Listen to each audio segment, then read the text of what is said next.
Hello, dear viewers. Support me by subscribing to my channel and share my video if you like it. And also, make sure you comment your thought. Now let's start the video. King's Landing 2097 AC. Jon Arryn. He never liked tourneys, and yet he had been looking forward to this one. The Lannisters had suffered a setback in Essos thanks to Illyrio. Here they and the Tyrells would be humbled a little, and so he had hoped to enjoy it. Yet, right from the very start of it, things had begun to go wrong. Firstly, there was the removal of Viserys' head, and the replacement that had been left in its stead. Even now, he still wasn't sure which had bothered Robert more, though he was fixated on the idea that he had Dragonspawn supporters in his midst. Then there was Jon Snow, somehow convincing his fool of a foster son to allow a prince of the realm to squire for a damn bastard. Nothing he or the queen could say was enough to change his mind. Not only was it Ned's boy, and by the 7 did he hate that phrase, but also the bastard had piqued the king's interest with a wager, that he'd also once again managed to win a fight in front of Robert and then given credit to the prince, only making Jon's job that much harder. Added to his annoyance over things was the fact that his wife and good sister seemed to be engaged in some silent war, and that Illyrio had departed abruptly. Were it not for the letter his man had brought to him, and Lomas confirming he'd left on his ship, Jon would have worried about their benefactor. With how important he now was to the realm, the last thing they could afford was him to abandon them. Shaking his head, he almost laughed. Illyrio had proved himself a true friend of the crown, and he was worrying over nothing. "My lord," Master Gorman said as he took his seat at the table, Jon waiting for the rest to arrive so he could get this meeting over and done with. "Grand Master," he said with a nod. Soon, Stannis, Petyr, Renly, and Lomas arrived, and then even Jon was stunned when the king arrived also, Robert strolling in and seeming far happier than he'd seen him in days. "Your Grace," he said, and was annoyed when Robert laughed. "What is it, Jon?" "Surprised to see me here. I came at Lomas's request," the king said, and Jon looked to the Master of Whispers. "Forgive me, my lord. I had hoped to speak to you, but his Grace asked me to keep him informed on this." "Very well, Lomas, please don't let me stop you," Jon said, looking at the larger man. "As per his Grace's instructions, I've been looking into the theft of Viserys' Targaryen's head," Lomas began. "Fucking Dragonspawn. It's not just his fucking head now, is it?" Robert said. "No, your Grace. We've not been able to recover his body either." "Ha, at least the fucking thing raced through the streets," Robert laughed. "Indeed, your Grace, as I was saying, I've been looking into this, and I'm certain now that it's the work of the Whispering Skull," Lomas said, and Robert looked at him. "The Whispering what now?" Robert asked. "The Whispering Skull, your Grace. Someone I've begun to come across more and more. Someone in the same line of work as myself," Lomas said. "You're telling me there is another master of whisperers working in my kingdom?" Robert asked angrily. "I believe so, your Grace. Though who he's working for, or what his goal is, I cannot say." "Then what the fuck can you say?" Robert asked as he took a swallow of his wine. "That I believe this man to be responsible for the theft of Viserys' head and body, that he is also responsible for the white stag being placed in its place among other things." "What other things?" Romley asked. "I believe this man may have been behind the deaths of Granister, Pycelle, some if not all of the other masters, and Lord Varys," Lomas said to gasps, though Petyr chuckled. "Is he also responsible for his Grace's victory on the Trident as well, Sir Lomas? Really, I think you give this man far too much credit. Even were he to exist, how could he do such things?" Peter asked, and Jon nodded, looking to his friend. "I believe he's a faceless man, Lord Baensalish," Lomas said, and then Petyr's smile left his face. "What evidence do you have of this?" Stannis asked, though he knocked on the door, stopped Lomas from answering.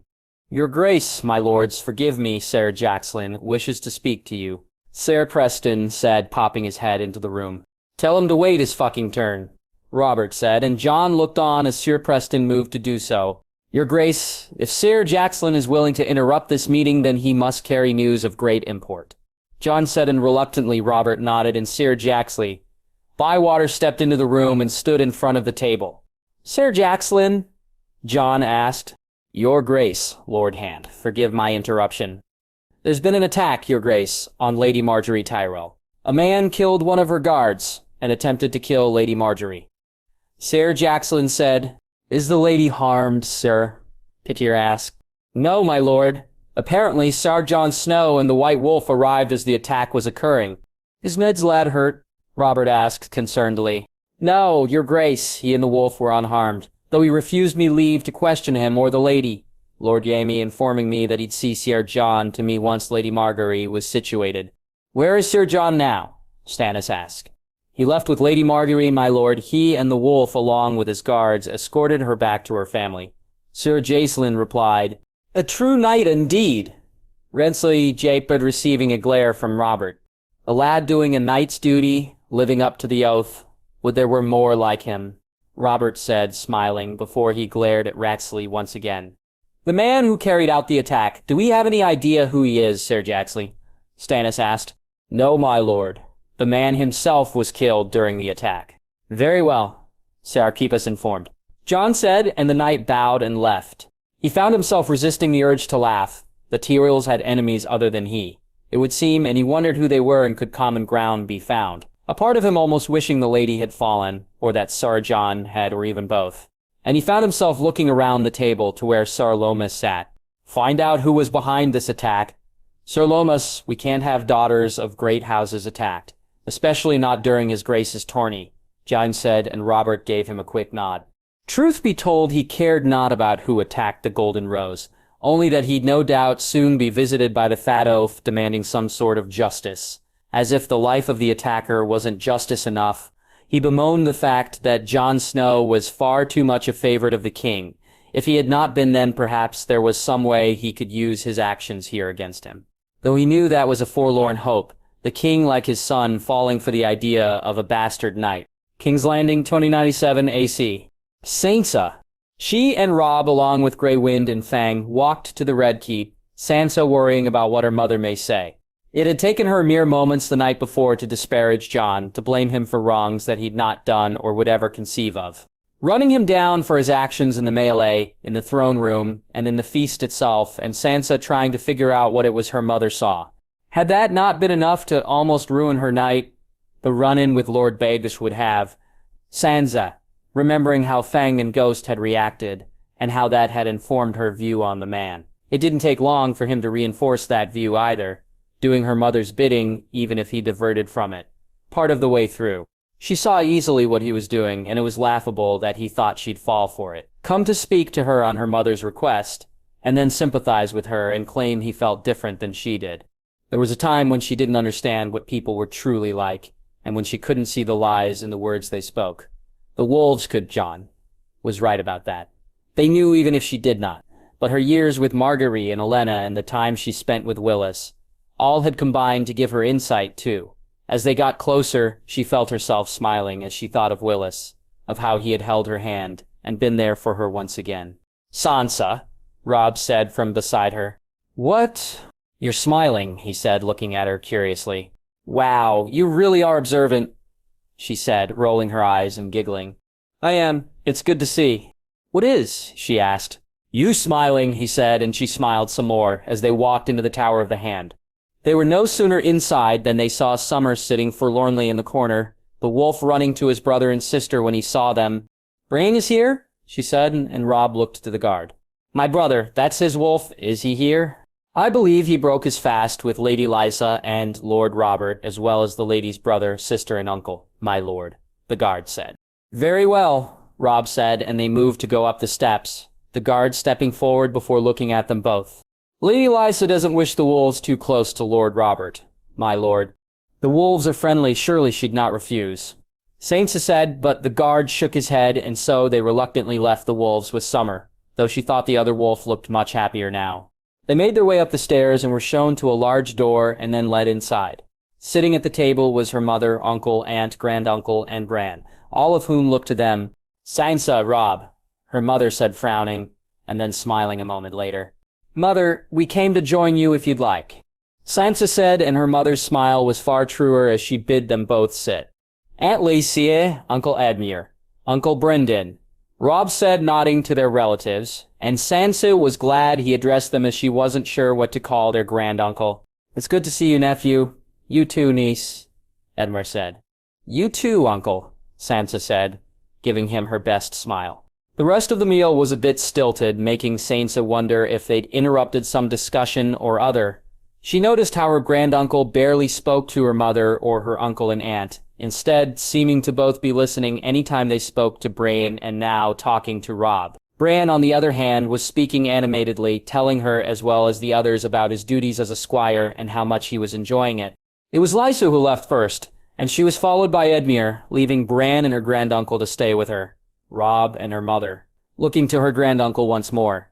She smiled at him and got one in return, but the impression she was forming was had they not arrived, then he and Bran would have been gone from the room by now. Something that they were but a few moments later. The Blackfish telling Bran they needed to make sure the horses and lances were ready for the jousts.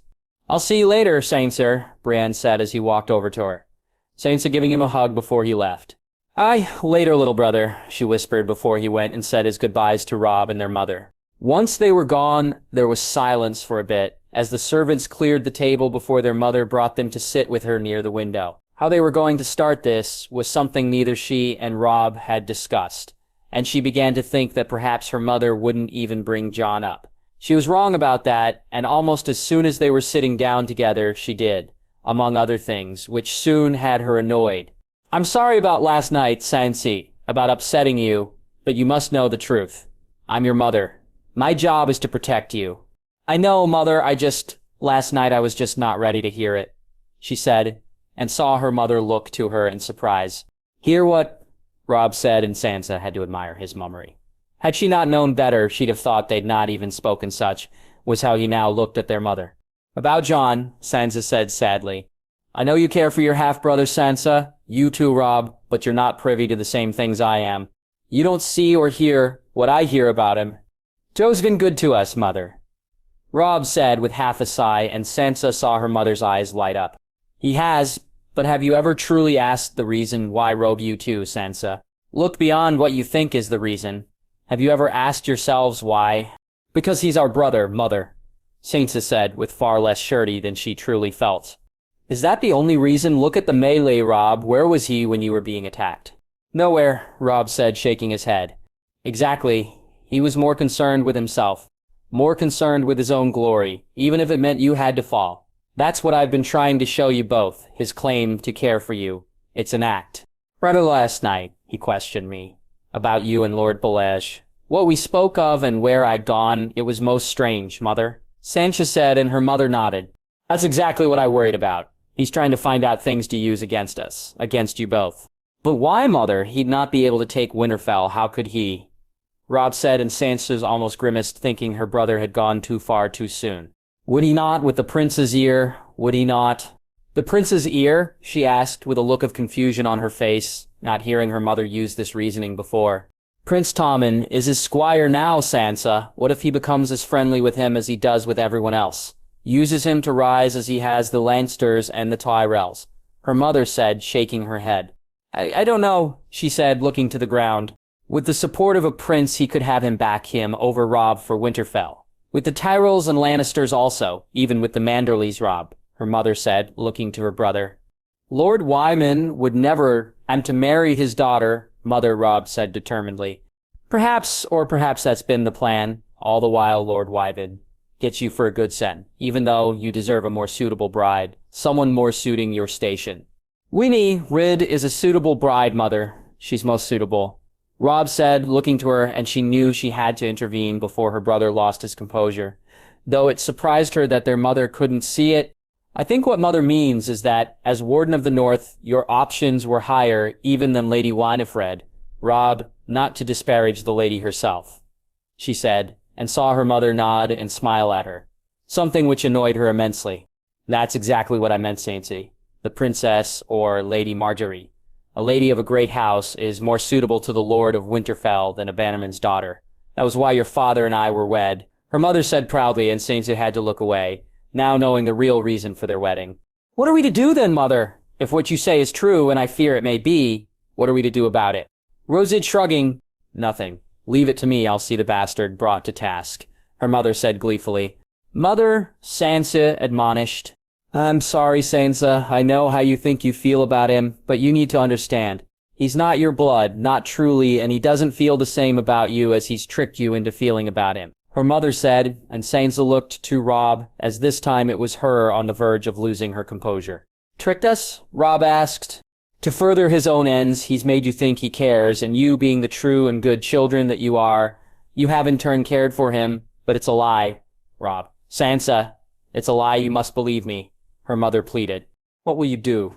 Sansa said, and she swore her mother looked on the verge of either tears or laughing loudly, and she wasn't sure which it would be. I'll take care of him. I'll see it done right this time, her mother said. Sansa felt the rage rise to the surface, her anger ready to boil over, and all her efforts to hold it in failed her. What did you do, mother? She said angrily. What did you do? What do you mean this time? You'll see it done right. What did you do? She shouted as she rose to her feet. Sansa, no, enough of this mummery. What did you do to my brother? Answer me, she said. And she watched as Robb looked to her and then their mother as his face changed while he tried to figure out her anger. Sansa, please, her mother pleaded. No, answer me. Tell me the truth for once in my life. What did you do to my brother? She asked as she glowered at her mother and balled her hands into fists. The door opened and the guards came running in. Robb and she both looking in shock at the sheer number of them and the fact that Walder was among them. As Greywind and Fang too both came in, Sansa looked on as both wolves growled at her mother, and as she took a step forward, she heard Walder speak. Lady Sansa, Lord Robb, both of you must come with me now. Sir Jon has asked me to see you both. To the man said, please, we must not dally. Walder said, and she saw Robb look from their mother to her. Sir Walder, has something happened? She asked worriedly. Please, Lady Sansa, come with me. I'll explain on the way, but we must leave now, Walder said. Looking to Robb, she nodded to him, and her brother walked towards her. Only Sansa taking a glance back at her mother as they left. She wished to continue their conversation, and felt, had she more time than she'd get to the bottom of what it was her mother had done, though the twisting of her stomach told her she didn't truly wish to, and so, instead she reached out to Fang to try and see what the wolf was feeling. Very quickly she could feel the wolf's disdain for her mother, and she found it matched her own at the moment. As they walked down the stairs, she saw the hands guards look to them, and once outside, she was stunned by just how many guards Jon had actually sent for them. Climbing into the carriage beside her brother, she was glad to see Cregan sitting there, and as soon as they were inside, the carriage began to move. What happened? Did someone find out about Jon?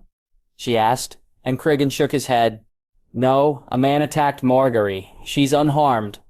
But someone tried to kill her, Sansa. Cregan said, and Sansa gasped as she looked to her brother, both of them thinking the same thing, and Sansa hoping for her mother's sake that she had nothing to do with this. King's Landing 2097 AC. Olenna, waiting to find out exactly what happened was almost more than she could take. That her granddaughter was unharmed was a huge relief. That someone had dared to attack her and had gotten close enough to kill one of her guards was not. Olenna looked at Margaery as she lay there, Illyri and Mace both hovering over her, and she felt her breath hitch more than once.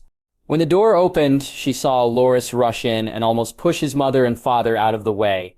Her grandson, leaning down to check his sister, was unharmed.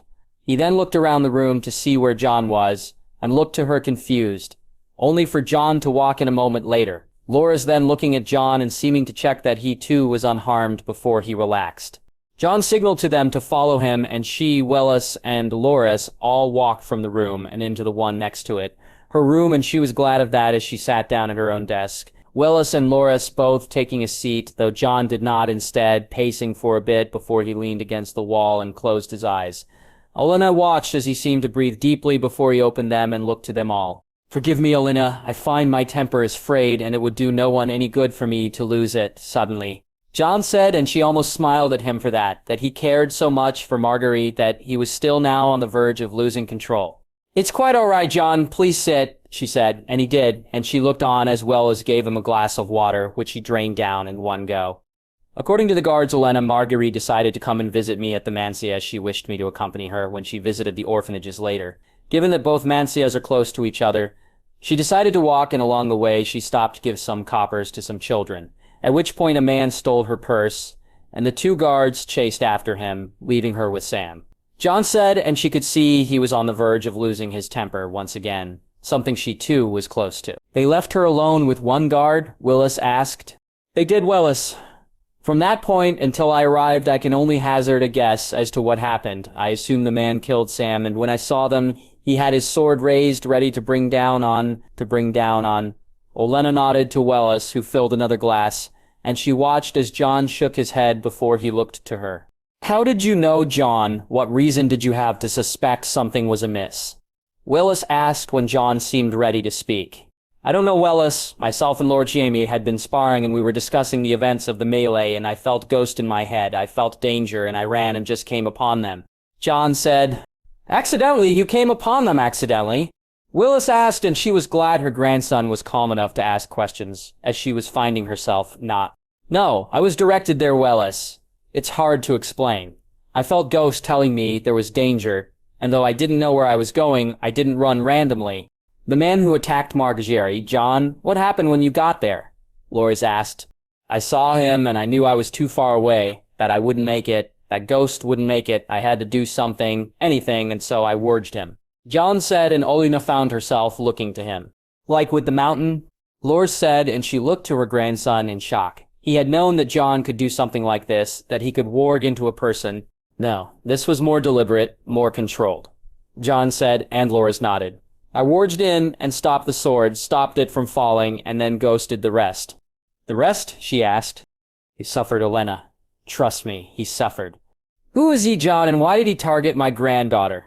She asked angrily. I don't know, I've sent for Richard and I'll find out, but this wasn't random, this was planned. He was no mere thief or cutthroat. This was something else, Jon said. It was later that night that Richard arrived, and Jon had stayed with her and Margaery until then. Mass had gone with Willis and Loras to speak to the Gold Cloaks, more to get him away from the room than for any hope he'd find anything. That it allowed her to speak to Jon on other matters was a distraction, if nothing else. Terribly, Jon. I know, Olenna. I saw the chance to bring him in and took it. Had I beat him, then he'd have borne a grudge against me later. Now knowing the truth, it lets him know he lost to a king, he said, and she looked at him. How did you let him know? She asked. I sang, Jon said. And she chuckled. How did you leave it with him? I gave him enough to know I'm my father's son, told him of Richard, and that he'd be in touch. Olenna smiling as she watched him move Marjorie's hair from her face. Have him do it here. I'll see Tarly brought in, but I wish to be present at the meeting, she said, and Jon nodded. I almost lost her, had I been, if I was just a moment. Gods, when I fucking find the people responsible, I'll fucking see them burn. We both will, she said as she reached out and touched his hand.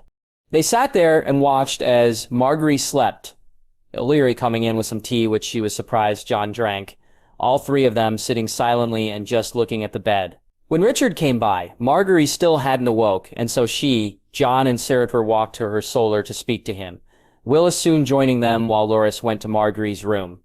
She was surprised to see Lord Jaime there, though not with how Jon walked straight to him, the Lord reaching out to make sure Jon was doing well. What have you found out? Jon asked, and Richard began to tell them all that he knew. The man who tried to kill Margaery was Sergeral Dane, the Dark Star. Richard said, and both she and Jon looked to Arthur, who seemed to have already been told the news. Why would Arthur's cousin attack Margaery? Jon asked, confused. My cousin was always a law unto himself, Jon. Alaric would tell me of how he wished to take my place, and how he wanted to be known as the best swordsman in the realm, but all knew that his reputation would never allow him to wield Dawn, even were I not alive. Arthur said, I don't understand. Why would he wish to harm Margaery? Jon said, and while they spoke, Olenna found herself tuning them out. Her mind, though, was already making the leaps.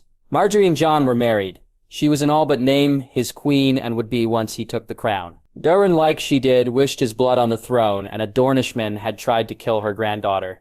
That this was blatant and stupid could perhaps be put down to the man who made the attempt. That he made the attempt at all could in her mind only be laid at the feet of one man, Durin Martell, and if Jon didn't see him burn, she would. King's Landing 207 AC. Sadra Barristan.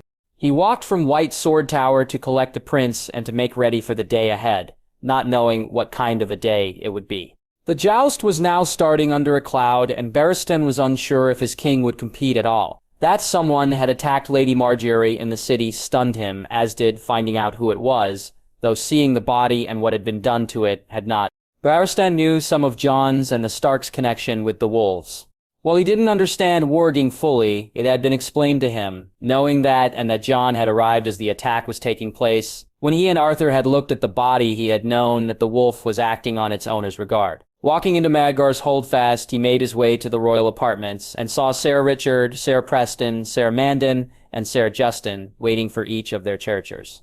"Lord Commander, they've just finished," Ser Richard said. "Very good, sir. I want more men with the king today, Sir A. Aerys will be along to join you," Ser Preston. Barristan said, and the knight nodded. "Very good, Lord Commander. Don't allow them to much freedom today, sirs. With what happened with Lady Marjorie, I want you all to be on high alert," he said, and the 4 knights nodded. After a few moments waiting, it was Prince Tommen who came out first, and nodding to the other Kingsguard, Barristan walked away with the prince beside him. They were supposed to meet Jon and the others in the stables, and as he walked he couldn't help but wonder if he'd show a part of him, hoping he would not, and yet the larger part of him hoped more than anything that he would. Since Jon had spoken to the king in the throne room, this was the closest Barristan had felt to being a true Kingsguard. Under the guise of being the prince's sworn shield, he'd been able to guard his king also, to be close to him, and to speak to him far more than he had in the last few years. That they were so close to making their move, and he almost able to be away from this place, and by Jon's side, each day since he'd felt excited when he awoke. "Mother said someone attacked Lady Marjorie," Tommen said, as they walked. "They did, but she's unharmed, my prince." "Will Sir Jon still compete? She's his friend?" Tommen asked. "I do not know, my prince. We'll soon find out," he said. Glad the prince left it at that. Watching all the knights, squires, and stable lads scurry around to ready themselves for the day's events made him glad he was not competing until the morrow. The king had given him leave to have his own tilts when Jon was not competing so that Tommen could do his duty. Whether it was the prince's or his own idea, Barristan couldn't be certain, but he was glad of it. "There's Ser Loras," Tommen said, and Barristan chuckled at the young boy, noticing he gave the title only to those he liked. "Let's go speak to him and see if Sir Jon is nearby." They walked over and found Loras being helped by Jon's cousin Cregan and Lady Brienne, though there was no sign of Jon or Jaime anywhere. Once they reached them, it was Tommen who asked, and Barristan found himself relieved, both with the first question from the prince's lips and the answer to the second. "Ser Loras, my best wishes to Lady Marjorie," Tommen said, and Barristan watched as the smile appeared on Loras's face. "I thank you, my prince. I'll relay them to my sister when I speak to her." "Is Sir Jon to compete, Ser Loras?" Tommen asked nervously. "He is my prince. He and Sir Ghost should be along in a little while. Why don't you go see to Sir Winter?" Loras said, and Barristan had to hurry after the prince, as he almost ran to the stables. They found Winter and Honor still in their stalls, and Barristan picked up some apples for both of them, handing them off to the prince to feed them both. He then helped the prince find the brush and got the stool ready for him to brush the horse's coat, the mare standing still as he did so. It was when they went to get the saddle that he heard Jaime and Jon walk in, and the smile on the prince's face was beaming. When he saw his knight, a dutiful squire indeed, even more so than I was at your age. "I thank you, my prince, for your diligence," Jon said, smiling at the prince and giving Barristan a nod. "It is my duty to help you prepare Sir Jon. Shall I go check the list?" Tommen asked, and Barristan watched as Jon looked at Jaime and then him, motioning with his head that they'd talk later. "Why don't we both go and check my prince? I'm sure Ser Barristan can spare you for a moment, and Ser Walder and Ser Daemon will ensure we're both well guarded." Jon said the last part whispered to Tommen, though loud enough that he could hear. "Can I, Ser Barristan?" Tommen asked eagerly. "Go, but straight back here, my prince," he said, and watched as Jon and the prince walked from the stables, both of them laughing and Jon mussing the prince's hair. They weren't gone long when he moved to Reimagined, eager to find out about the king's mood and if there was a larger threat against him. "He seems happier than I'd have thought," he said. Affront Barristan, a mummery, had Lady Marjorie herself not basically ordered him to leave, then he'd still be at her bedside, Jaime said. "The lady is well?" "Shaken, but all things considered, she is well. The attack, it makes no sense, Barristan. Not it, nor the attacker," Jaime said, moving closer to him. "You think Doran involved?" he asked. "To what end?" "Oberyn and Doran have accepted Jon and Tyrion, and Arianne are involved, and seeking to marry. No, it makes no sense for them to act against us," Jaime said, and Barristan found himself agreeing. "Then who?" he asked. I don't know, Jon will find out though, Barristan, and may the gods help the people responsible. He helped Jaime saddle both horses, and when Jon and Tommen came back, it was a disappointed prince, he saw, as the lists hadn't been released yet. Though that disappointment soon faded, when after Jon led Winter from the stables, he then helped the prince onto the horse's back. The road down to the practice area, with Barristan walking with Jaime behind them. Looking around, he was glad to see no other member of the royal family in sight when they reached the open grounds. Jon deciding to ride fast down the straight, with the prince still in the saddle when they got there. While Barristan knew it was to help bring Tommen even more close to them, he could also see that while Tommen laughed loudly, Jon too seemed happy in the ride. Soon enough, it was time to head to the Tiltyards themselves, and they were joined by Robb Stark, who was acting as lance-bearer for his brother, while Tommen worked as a squire. It seemed Lady Brienne was acting for Jaime and Cregan for Loras, and Barristan watched as the day's competitors lined up. The king and queen had already arrived, and the joust was soon to be declared open. On behalf of their graces, King Robert and Queen Cersei, my lords and ladies, good men and women of King's Landing and the realm, I hereby welcome you to the jousts of the tourney of King's Landing 2097 AC. King's Landing 27 AC. Jarion. He sat with Ashara and Joy, Janna, and Kevin sitting behind him with their children, and Daisy and Joanna to his left. All of them apart from Joy, having little to no interest in the day's events. Even though Jon, Loras, and Jaime would all be competing, Jarion had felt no interest in seeing a joust, the events of the past day making it seem a chore rather than a pleasure to attend. They'd been stunned when they heard and had given Jon and the Tyrells the day, even despite Joy's protestations.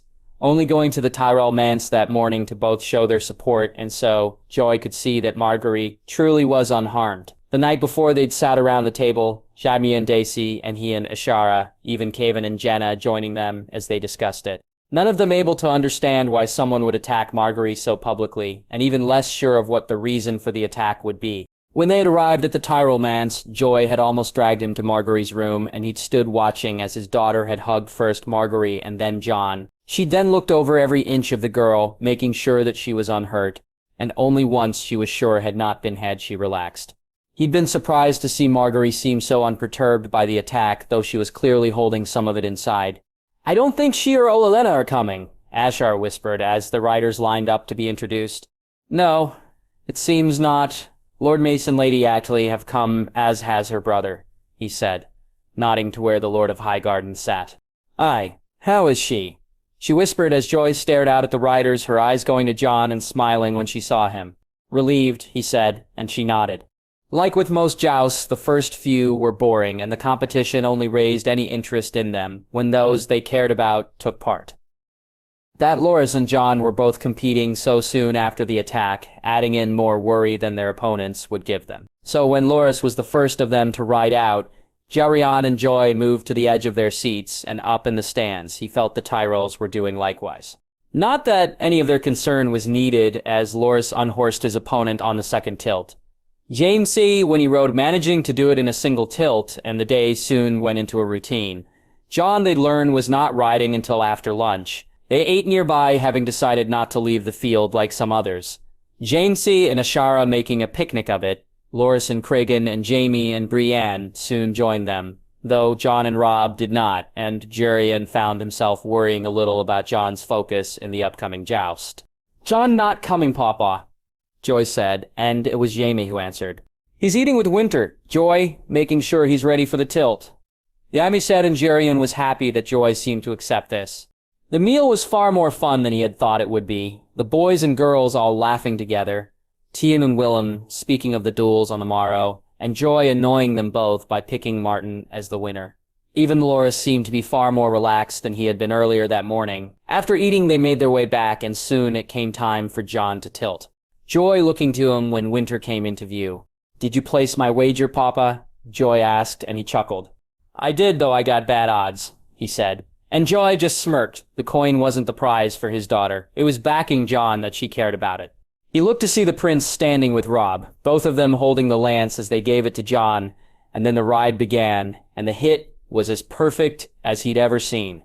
The rider flew from his horse, and Jon waited until he rose before he turned and rode back. be it eagerness to be done with the day, or whether Jon carried extra anger in him. Tyrion couldn't be sure. What he knew was that he wasn't the only one relieved the day was done.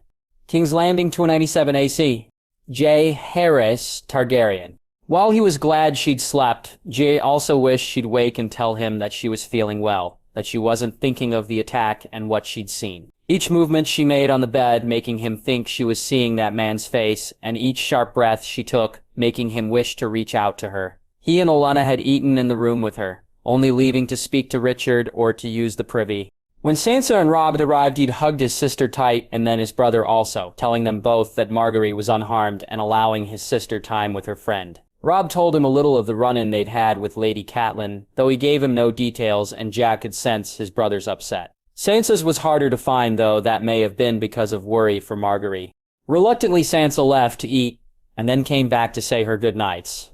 Robb heading back to the manse with a letter to Jaime and Jon, and Olenna settled in for the night. Mates and Allery, Wellis and Loras all came by, and though they weren't fearful, their concern was clear to see. His own more in tune with Olenna's, who seemed comforted by his presence.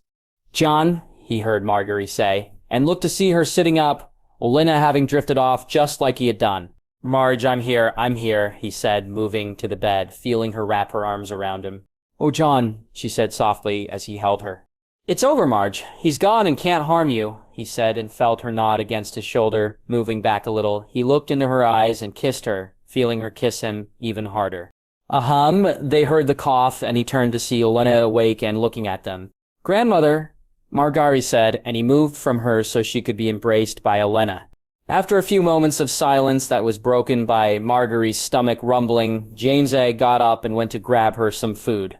Returning as quickly as he could with some cold meats and fruit, which both he and Olenna were happy to see, Margaery ate most of. After she drank some juice and made herself comfortable on the bed, she asked what they knew, and so he told her most of what happened, leaving out the more gruesome of details.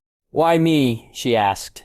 "I don't know, Marge. I will find out, though. I'll find out everything," he said, and she looked at him curiously. "How?" "The glass candles, I can use them more. I saw the past, Harrenhal and my parents. I saw the truth of the rebellion," he said, and both Margaery and Olenna looked at him with intrigue. "The truth?" Olenna asked. "Robert knew. Not only did my mother tell him she had no wish to marry him, she sent a letter to him telling him of her and my father's marriage. He knew, at the Trident he knew and fought, not for my mother, as he claimed, but to kill my father because of jealousy and envy. He wished the crown and he used my mother to get it," he said, and Margaery reached out to touch his hand. "I'm so sorry, Jon," his wife said, and he smiled at her and looked her in the eyes. "After the day you had, it's me who's supposed to be comforting you," he said with a chuckle and was happy to see her smile. Olenna reluctantly went to her bed after he once again gave her his oath that he'd behave honorably, and once she had gone, he lay down beside his wife and held her in his arms. Both of them soon falling asleep and Jae waking early the next morning. It was then they almost argued once more. Margaery telling him he had to compete and Jae trying to get her to understand he didn't wish to. "It's not about your wish, Jon. It's how it'll look. Not to mention Prince Tommen and your plans. You must compete," she said as he looked at her and shook his head. "I should be by your side, protecting you. That's the only thing I should do. You can't protect me always, Jon, despite wanting to. Besides, you came when I needed you. You saved me. I'll not go today, but you must," she said. "Marge." "No, Jon. I insist," she said, and were he not so annoyed he'd have laughed at the crease in her brow when she spoke. "Ghost stays with you," he said, leaving no room for argument. And she nodded. They broke their fast with the rest of her family, and he could see they were relieved to see her seeming so relaxed and unbothered by the previous day. Once they were done, Jack sent out for his chest and was glad when Jaime brought it with him. He carried it into the room and reached inside to take out the green and black candles, leaving the other one inside. "Jay," Olenna asked, "since I must compete and you don't wish to attend, perhaps you don't need to miss out," he said. And Margaery looked to him, and then grimaced when he cut his palm. Holding the green one in his hands, Jaehaerys looked to the black one, and then pictured the tilt-yard and watched as it came into view. Olenna looking on while Margaery smiled, and he then explained what they'd see.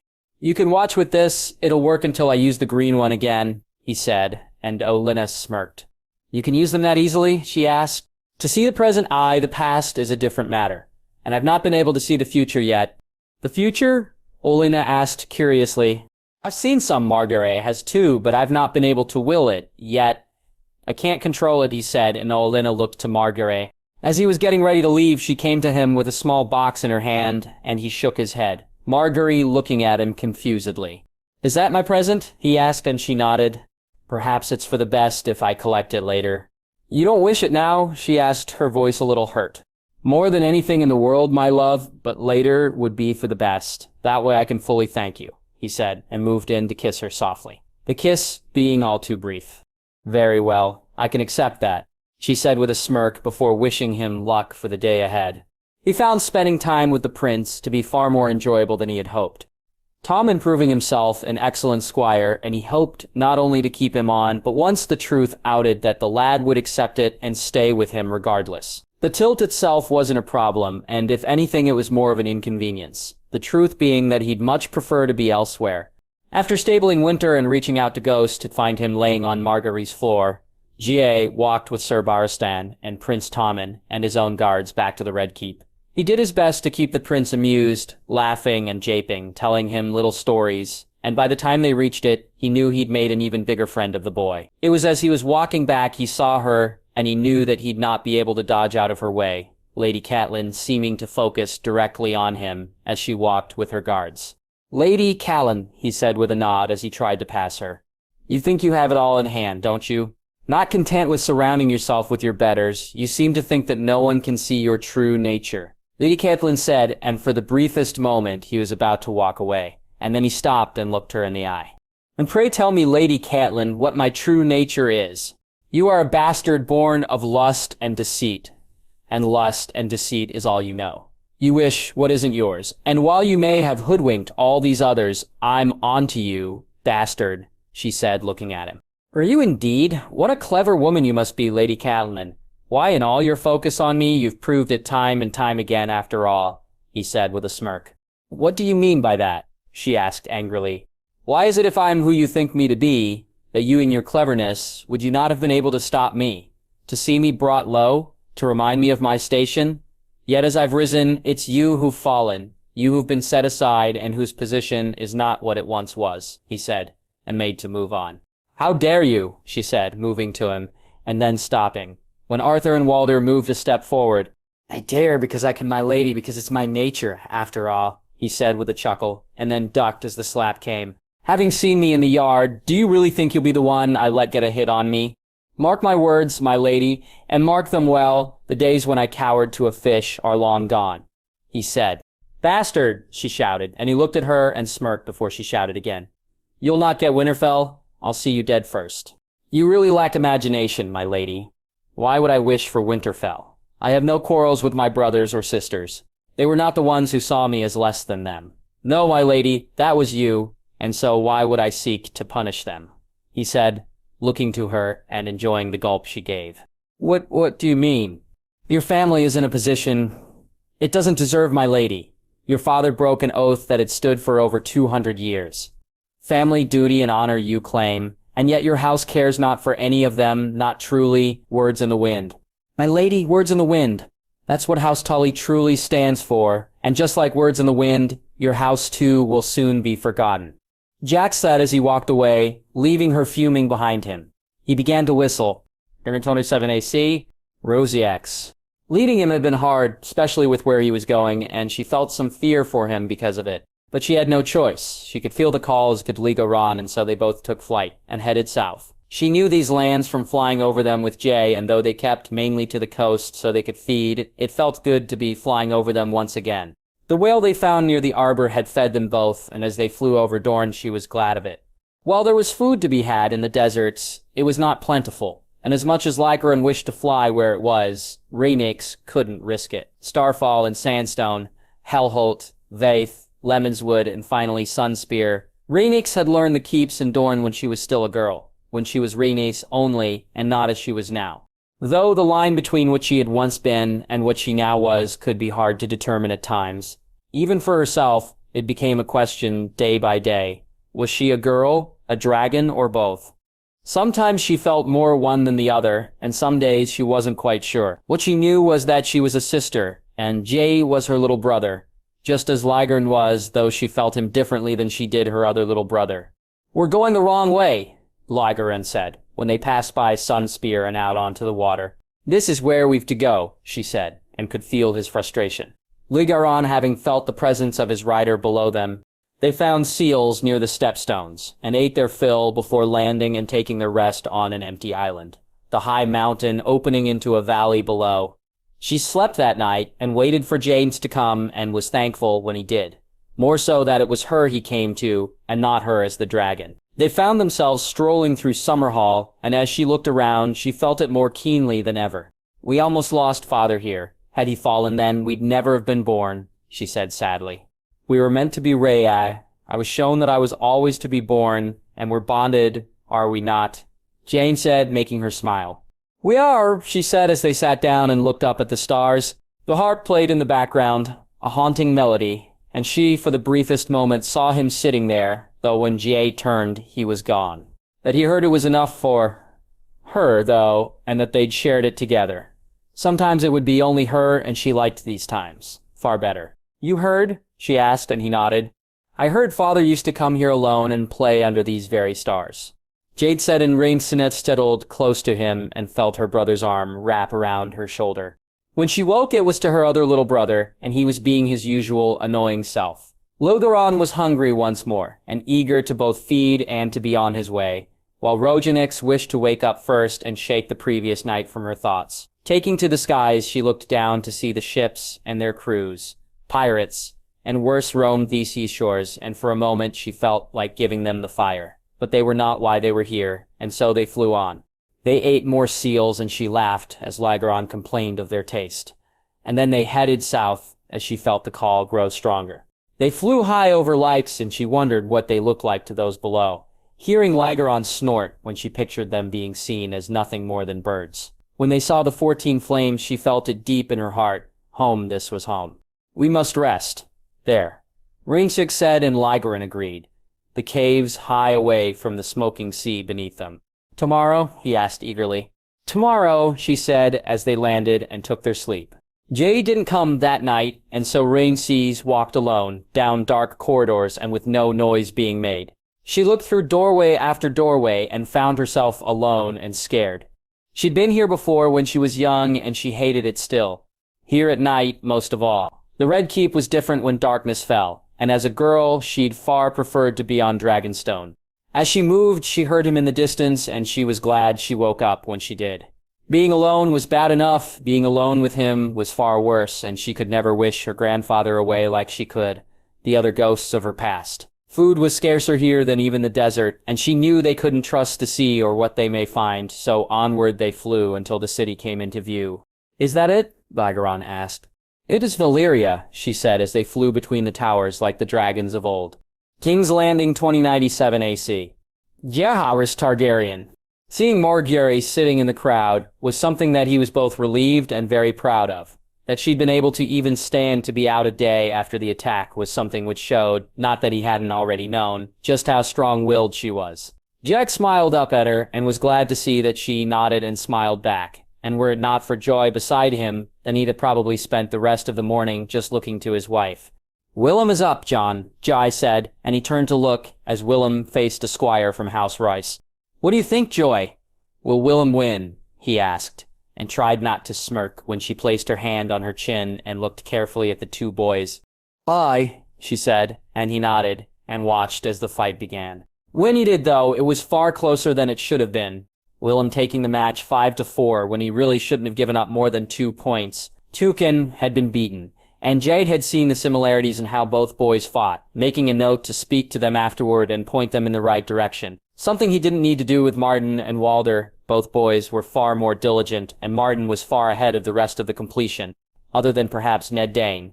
As the spars went on, it became clear to Jon that it would be one or the other who'd take the day, and he looked forward to seeing them matched, though it was Walder who ended up facing Ned in the last match before the melee. Jon looked to see that Arthur, Cregan, and Ashara were all looking on eagerly, as was Genna, and he felt torn. Turning to Joy once again, he asked her pick. "Joy?" he asked, and she laughed as she shook her head. No, you pick this time, she said. And Jay put on his best frowning face, which only made her laugh more. Ned, he said, and she nodded as both boys began to fight. Ned took the first point with a quick thrust, which caught Walder napping, and then the second with a counter, Walder taking the third with a riposte after a series of parries. Ned's move to take the fourth drew some claps from the crowd, and the fifth and sixth were matching blows, caught by both boys, with Ned taking the match 5-2 with a lucky move, when Walder overextended himself. With Martin then taking his fight 5-1, the melee soon took place, and Jay looked out to the field. He saw Loras and Brienne do the same, while Robb was distracted by something Winterfell was saying. Jay finding himself looking up to Margaery as his brother and his betrothed sat and laughed together, and he closed his eyes to change the image to one of him and his wife. Martin will win, Joy said, and Jay turned to look as Martin was facing off against a large lad from House Buckler. Jay watched on as Martin easily dodged the heavy blows of the larger lad, waiting and biding his time to counter with blows of his own, once the others had been missed. Soon the boy was yielding and Martin moved on to the next opponent, and Jay watched as he spun in and out with his thrusts. To the other side, Ned was more steady and focused, and his fundamentals were what was getting him true while Martin fought as close to Jay as he could imitate. Even had he not noticed, then Joy's words would have made that clear. He fights like you, Joy said, and Jay nodded as Martin beat the other boy, and Ned made his lad yield. He looked up at Cavan, who was staring out at his son, a proud smile on his face as Martin beat the last boy and turned to face Ned. Even Jay sitting at the edge of his seat to watch this fight, as for once he was genuinely at a loss to pick a winner, though thankfully this time it was Joy's turn to pick, and not his. Joy, he asked. Martin, she replied, not even bothering to turn her eyes from the field. The first 2 points went to Ned, and Jay was surprised as much as the crowd was. More so when he took the next one as well. He felt Joy grab his hand and her fingers squeezed tight, and then he watched as Martin moved far too fast for Ned. The blows coming in quick succession, and the spin something he recognized all too well. I told you he moves like you, Joy said, as the 5th point landed and Jay looked out to see both boys smiling at each other and shaking each other's hand. Standing up, he clapped loudly, as did all those nearest to him, and they quietened down as the herald made the announcement. Your graces, my lords and ladies, the winner of the Squire's melee, Martin Lannister. I have to go get ready, he said, and Joy leaned forward to kiss his cheek for good luck. Jay tickling her and making her laugh before he headed to the back. He had barely made it past the seats when Barristan and Tommen came his way. The prince obviously waiting for him, and Jaxley once again had to give the boy credit. Instead of sitting in the seats with him or with his family to watch the duels, Tommen had, with Barristan, stayed in the back to prepare things, though he had watched the duels from there. Did you see Ser Jon, that last one especially? Morton won, Tommen said excitedly. He did, my prince. One day if you train that could be you. Jack said. Tommen looked at him to see if he was making fun of him, and once he saw he was not, he looked to Barristan, who nodded. Will you train me, Ser Jon? Tommen asked. I would be honored to, my prince, Jack said, and the smile he got in return was only made bigger when he reached out and mussed the prince's hair, Tommen laughing as they walked to the tent. They met Martin along the way, Janeseer glad to see him speaking to Ned, as well as Tyon, Walder, and Willem. After congratulating them both and whispering how proud he was of Martin in the boy's ear, Jay, Tommen, and Barristan walked the final few yards to their tent. Inside, Loras was already getting ready, and Cregan and Brienne were helping him into his armor. Jay took a seat, and Barristan helped Tommen to bring over his own, the bold already decked out in all but his helm, and ready for his own ride. As Jay showed Tommen which way the armor was put on, Barristan doing most of the heavy lifting for the prince, they all talked jovially of the day's jousting, Barristan regaling them with tales of his own exploits, and Jay finding himself as enraptured as any. You rode against Prince Duncan. Ser Barristan, did you know the prince? Jay asked, far more eagerly than he perhaps would have been had he not met Maya Rivers. I did, Ser Jon, the prince of dragonflies, both he and his lady wife, Barristan said, and whether it was the look Jack got in his eyes or something else, the knight soon changed the subject. After he was ready, Lord Yes, Ser Barristan and the prince all walked to find out the lists for the day and see who they were drawn against. Jack's allowing the prince to run the final few feet alone so he could bring him the news. Ser Barristan was drawn against Saratyr and Senegar, and Jay against Ser Lyn Corbray, while Loras got the luckiest draw of all. "Looks like I'm going fishing," Loras said, with a chuckle. "Fishing?" Tommen asked as he looked to Jay. "What's the sigil of House Tully, my prince?" Jay asked. "A silver trout," the prince said, and Jay nodded, and Tommen grinned when he got the meaning. When they reached their tent, it was Ser Barristan who bid his farewells first, the knight riding before they were. Tommen wished the knight well, but stayed with Joe, and the two guards who now stood outside that had obviously been sent to cover Ser Barristan's absence, though they were poor substitutes, Joe felt. When Robb arrived, Ryan left to act as Jaime's squire for the day. Robb informing them that Jaime had drawn Ser Royce in his first tilt. "Well, my prince, shall we go and watch the bold take his victory?" Jay asked, and Tommen nodded. It turned out to be an easy enough one for Ser Barristan, as Sergeant fell in two, and after watching the next two tilts, they headed to the stables. Jack stood with Winter for a few moments before he saddled her. Tommen speaking to Robb while Jay leaned against his mare's head. He could feel her eagerness to ride and ride fast, and though he relaxed her somewhat, he allowed her to keep that eagerness for the day ahead. After being helped up onto the horse, Jaxley was led out by Prince Tommen, with Robb walking beside him and Saka Batristan joining them along the way. He was ready for the day ahead and whatever it would bring, and as they led him onto the field, he looked up and saw her in the crowd, his wife watching as he touched the favor on his hip. King's Landing, 2097 AC. Jaime. Watching Martin win the Squire's melee was almost like stepping back in time. There was so much of Jon's movements and influence in how his nephew fought that it was like seeing a ghost at times, though nowhere near as fast or skilled as Jon was. His nephew was a fine swordsman, and just like Jon had been at that age, Jaime doubted there was a finer one in his age group in the land. Seeing how proud Kevin was of his son was something he relished, and he almost wished to have more time to talk to him about it. The jousts, though, were starting, and he needed to get ready, and so after kissing Daisy and Joanna, he made his way to the tent and got ready. It felt strange having Brienne be the one to help him into his armor.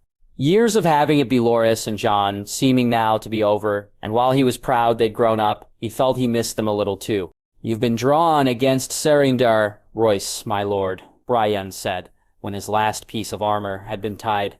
"Jon, Loras?" he asked. "Jon drew Ser Lyn Corbray, and Loras drew Lord Edmure Tully," Brienne said, and Jaime couldn't help but chuckle. The fish would be flopping soon enough, he felt. They missed Barristan's tilt against Cerebran, though Jaime had no fear that the bold would win, and they arrived just before Jon rode against Ser Lyn. Jaime wondered if Jon felt how Oberyn did about the man being a lackey of Littlefinger's, and looked on a little worried as the two horses rode towards each other. The first tilt ended in a draw, as did the second, and Jaime felt that Jon seemed rusty to him, as if he'd not practiced enough. That fear soon went away, though, as on the third tilt, Jon found his rhythm and Ser Lyn did well to stay in his saddle. Something he didn't manage in the fourth, as Jon caught him almost flush, and the knight flew from his horse. He landed safely enough, and for a moment, Jaime thought he may seek to continue it on foot, but he walked away with a nod to Jon.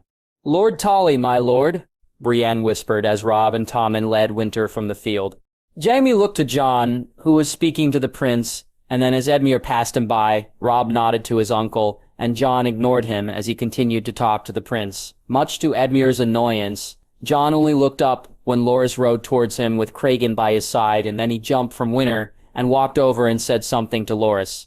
He was standing beside him a moment later with Tommen and Ser Barristan by his side, and Jaime looked to see if there was any anger or worry in his features, finding none. Waiting until Ser Barristan drew Tommen's attention, he leaned in to ask Jon what he'd said to Loras. "What did you tell him?" Jaime asked. "To win, my lord, just win, nothing else," Jon said, and Jaime nodded. Win Loras did, and both Jon and he found themselves laughing as he did so at that in the show Loras put on. While Jaime's armor was gilded gold and Jon's a darkish silver, Loras's was a bright polished silver wrought with jeweled flowers. His cape was full of woven roses, and was he a knight already then? Jaime could imagine the epithet he'd be given. It took him one tilt to unhorse Lord Edmure, and he did it so easily and so contemptuously that even Tommen was chuckling. Then after he'd won, Jaime and Jon watched as he pulled a white rose from somewhere on Bluebell and rode to the crowd, stopping in front of Marguerite to present it to her. As he rode back towards them, Jaime saw Jon shaking his head and laughing before Loras gave them an over-theatrical bow. "Show off," Jon said, still laughing. "Some of us must serve Jon. I'll make myself a name here today." Loras had said, and Jaime found a smile on his face as he made his way to honor. He was glad to see they'd all stayed to watch his ride. Jon wishing him well as he headed out, and he was soon taking the lance from Brienne. Sarandar had put on some muscle since he last saw him, and it took him 4 tilts until he took the day. Jaime waiting until the man was up on his feet before he rode back. Once he did and headed back to his own tent, he drained a mug of water while Brienne rushed off to find out the next draw. Jon drew Lord Jason Lannister, and Loras got Lord Beric Dondarrion. Sir Barristan drew Lord Bryce Caron, and you got his brother, Sir Roland Storm. Brian said, and Jaime nodded. Sir Roland was a poorer jouster than he was a melee knight, though given his size he'd still be difficult. The waiting was always the worst part of the jousts, Jaime felt.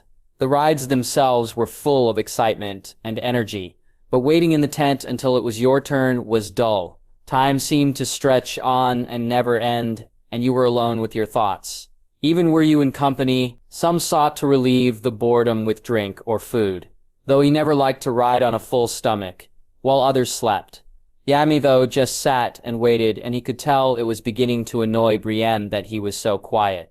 "I find silence relaxes me, Brienne, allows me to think of the ride ahead, and that's why I hold my tongue, not the company I'm with," he said, and saw the girl relax some. "Forgive me, my lord, I'm more used to being with the others, and they're anything but," she said, and he laughed at that. Jon likes to entertain, to keep the mood light, and Loras well. "You saw what Loras is like as he rode out there," he said, and she smiled as she nodded. "A show-off," she said. "Aye, very much so. When he first came to the Rock, he did so in spars too, and then Jon took years trying to get him to stop before he eventually did. In a joust, it's a different matter, and you see how he only shows off before and after." "Never during," Brienne said, and Jaime nodded. That lesson, at least, had taken. "Come, let's go watch the others. The show-off is up." "First, is he not?" he said to laughs from Brienne. Loras was up first, and Jaime watched as Lord Beric took him to 4 before Loras took the day. The White Rose coming out once again, and this time going to Sansa as Loras then rode towards them. Barristan was next, and he rode out the winner in 2. Easily, unhorsing Lord Bryce, and Jaime wondered if it would come down to the 2 of them again today. His own ride was before Jon's, and so he readied himself, and then rode out, looking down the field to see the giant imposing figure of Sir Roland Storm. The first tilt was almost a loss for him, Sir Roland's lance striking hard and true, and Jaime only barely managing to keep his saddle. The second he rode out, and though he caught the knight well, it was to no effect, his strike being brushed aside as if it was nothing. By the time he took the day with the 5th ride, he knew he'd be bruised on the morrow. The lances that had caught him had been hit with so much power that he'd felt each strike. Once in the back, he climbed down gingerly from honor and waited to see Jon ride against Lord Jason. Like his own, Jon took 5 tilts to unhorse his rival, though unlike his Jon never took a blow in return. As he rode back toward them, the skies opened, and Jaime, feeling stiffness in his shoulder, was glad the day was done. "Come, Brienne. It seems as if we'll be finishing on the morrow," he said as they made their way to cover. King's Landing 2097 AC. Olenna. She was glad the day was over early, and that it gave her time to relax somewhat before the feast. Though the note she had been handed ended all thoughts of that. That the meeting was to be at their manse she was happy about, that it was to be now, not so much. Olenna looked to Marguerite, who was speaking to Sansa, and was glad her granddaughter seemed to be somewhat better. That she'd almost lost her to one man's greed for more than he deserved was something that made her furious. That she didn't know what to do with that information, though it was troubling. The more she'd thought of it, the more certain she was that she was right. Doran had sought to see Marguerite dead, and for that she'd see him in the ground. It was what came with it that caused her to pause. How Jon would react to knowing it was Doran, and how she could bring that up to him. "Grandmother, will there still be a feast tonight?" Marjorie asked.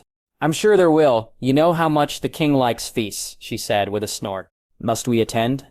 Marjorie asked, and Olenna shook thoughts of Doran from her mind as she looked to her granddaughter's worried face. You and I have no need to if you wish. Your mother and father and Sansa can go if they would like. But we can stay in and spend the night together if that's what you'd prefer, she said softly, and saw Margaery nod. When they reached the manse, she asked Willis to join her along with Aellery, needing Mace to be elsewhere when Randyll Tarly came to visit. Walking to her solar, she again found herself thinking on Doran and trying to think what to do about the prince, a part of her wishing to hire a faceless man to see him dead, though she knew she would not. As much as she wanted him to pay for what he almost did, Olenna knew it needed to be Jon who decided his fate. Should she act alone on this, it could create problems down the line, and so, as she walked, her mind raced while she tried to come up with a solution. Reaching her solar, she realized the solution was right there in front of her face when Aellery and Willis took a seat. Just like with Mace, she wasn't in need of acting alone. There were others she could speak to before they brought it to Jon. Olenna smiling as she resolved to arrange a tea with Jaina and the rest of the women who were here. "Rid," she said to Willis as he handed him the note. Her grandson doing so before he handed it to his mother. "He's coming now?" Willis asked. "Him, Richard, Jon, and Jaime," Olenna said. "Father?" Willis asked, and she smiled that he'd seen the issue so quickly. "Must be otherwise engaged. I'll accept his annoyance when he finds he's missed Targaryen, but the time isn't right for Mace to know yet," she said, and Aellery looked to her. "When will it be?" Aellery asked. "As soon as we leave here. You have my word on that, Adyaxley. As soon as we leave, I'll tell him," she said, and Aellery nodded. "I'll take him with me. I'm meeting Lord Wyman to discuss some trade, and I'll ask Father to join us. He'll enjoy eating with Lord Wyman if nothing else," Willis said. "Very well, see to it. I wish to speak to your mother alone," she said, and Willis looked to her before standing up and walking from the room. She waited until he'd gone, and then poured them both a glass of wine. Aellery looking at her before she motioned to the glass. "I wish us to have a tea, Aellery, like the one we had in Highgarden. I've something of great import to discuss, and I find myself in need of counsel," she said, and her good daughter looked to her with surprise. "You're in need of counsel? What's going on, Olenna?" "I believe Doran Martell is behind the attack on Margaery," she said, and Aellery gasped before she swallowed the wine down. By the time she'd left, Aellery had agreed with her assessment and the need for counsel. Her good daughter had taken to Jon a long time ago, and knowing he and Margaery were destined to be together, even more so. So while there was worry for Margaery's safety, which Olenna soon relieved, there was also concern on how Jon would take the news, and Olenna found herself glad she'd confided in her. She was sitting at her desk and didn't know how long she'd been there when Left walked in to tell her that Lord Tarly had arrived, the prickly lord soon sitting down and refusing her offer of a drink. Seiko Richard arrived a few moments later, and when Randyll saw him, it was as if he'd seen a ghost, though before they could speak more than a greeting, Jon and Jaime arrived along with Sir Arthur. "Lord Tarly, Lady Olenna," Jon said as Jaime took a seat and accepted the wine she offered, as did Sir Richard. "Jaxiers," she said, and Randyll's head almost came off his neck. It spun so fast. "Jaxley Hieris," Randyll said, looking from her to Jaime and Richard, and finally to Jon. "I was named Jaehaerys Targaryen after the Conciliator and my great-grandfather, my father passing over his own father's name for obvious reasons," Jon said, and she tried not to smirk. "You have proof of this, other than a song and a smile?" Randyll asked, his voice as dismissive as it always was. "Along with Sir Richard, who you know, I have some papers which prove my birth along with certain family artifacts, plus a witness to my birth and the true actions of my mother and father during the rebellion." "Sir Arthur, if you'll remove your helm," Jon said, and she watched as Randyll Tarly almost fell to the floor when he saw Arthur's face. "Sir Arthur?" Randyll said, his shock even more clear now. "Lord Tarly," Arthur replied. "I was born in the Tower of Joy to my mother Princess Lyanna, and my father Prince Rhaegar Targaryen. They were wed in front of the gods of my mother at the Isle of Faces and in the light of the Seven and the Sept outside Harrenhal," Jon said, and she could see the wheels turning in Randyll's head, as could Jay as he spoke before the Lord could. "My father's marriage to Princess Leia was annulled, my lord, at both their behests." "The documents, Lord Tarly," Jaime said, and Randyll almost jumped out of his skin, so unaware had he become that Jaime was even in the room. She watched as he read the papers and looked at each of the men in the room, and then heard before looking to Jon once more. "Artifacts?" he asked, and Jon reached into his pocket to take out the ring and hand it to Randyll, who looked at it with a smile on his face. "This was Aegon's," Randyll said. "It was... I also have Dark Sister, my lord, though I cannot wield it publicly just yet." Jon said with a laugh, which she was stunned to see Randyll return. You intend to retake your throne? Randyll asked. My family was conspired against Lord Tarley, betrayed, and the throne my brother should sit stolen from him along with his life. His mother was raped and my sister butchered, and while I've seen that the men who committed those acts have paid for their crimes, the men who benefited from them and who set the events in motion have not. My mother and father tasked me with seeing justice brought to these men, to seeing our rightful place restored, my lord, so I not only intend to take back my throne, I will take back my throne. Jon said, and even Olenna felt herself stir as he spoke. There was nothing compared to how Randyll reacted.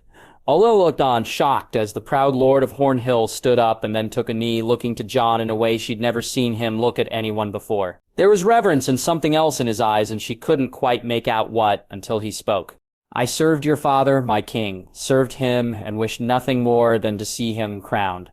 There has not been a day since I heard he fell on the trident that I've not regretted my inaction. Despite my liege lord's orders, I should have taken my men and rode to him. Had I, if it had been so. My lord, you are not the only one with regrets, but I ask you to forget them for now. We cannot change the past, but together we can help define the future. Jon said, and she saw Randyll nod. Hornhill is yours, my king. My sword is yours, and when you call I will come, and nothing or no one will stop me from seeing you placed on the throne. I pledge my life to yours, to the true king, to Jaime Targaryen, the third of his name. Randyll said, and she watched as Jon reached out and touched the lord's shoulder. I accept your fealty, my lord, and I vow that you shall always have a place by my hearth and meat and mead at my table, and pledge to ask no service of you that might bring you into dishonor. I swear it by the old gods and the new. Arise, Lord Tyrell.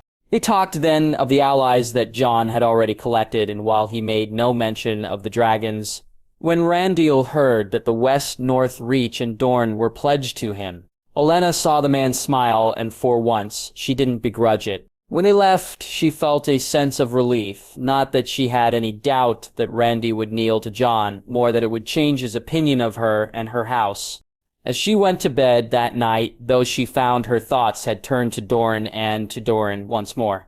Jon seemed so sure that he had Dorne's support, and Olenna felt hopeful that it had been Dorne alone who'd acted against them. As hard as that would be to take for Jon, were Oberyn to also be involved, she felt that would crush him completely. Though given how the Red Viper acted around Jon, she doubted very much he knew of his brother's actions. King's Landing, 2097 AC. Sansa. She was glad to see Jon going to Margaery's room, as much as her friend had claimed not to be upset. Sansa could sense that she still was.